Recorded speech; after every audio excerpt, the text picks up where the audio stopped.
مشيت لي 3 لعيبه من الفرقه وجبت لي قدامهم 9 ولا واحد من ال9 عرف يحققوا لي امكانيه واحد من اللي مشي.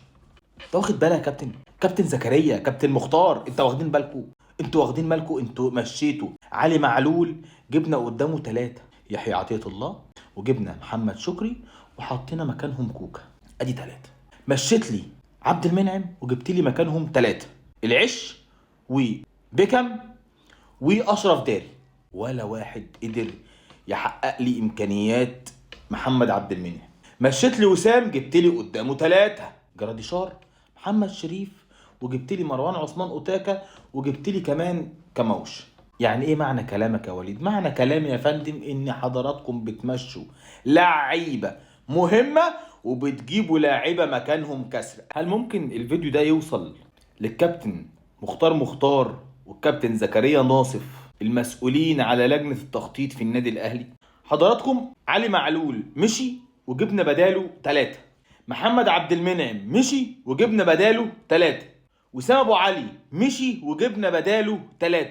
ولا لاعب من ال3 قدروا يجيبوا إمكانيات لاعب واحد من اللي مشي. طيب، بمعنى ايه انك تمشي كريم الدبيس اللي مكسر الدنيا وعمرو السولية اللي مكسر الدنيا في سيراميكا كليوباترا وبتجيب لي محمد شكري؟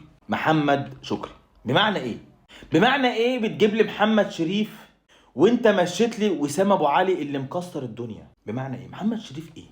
طيب بمعنى ايه تمشي لي علي معلول وتجيب لي مكانه شكري وتحط لي مكانه كوكا وتحط لي مكانه؟ بمعنى ايه بتمشي محمد عبد المنعم وتجيب لي مكانه داري وتجيب لي مكانه بيكم وتجيب لي مكانه العش؟ ايه ده؟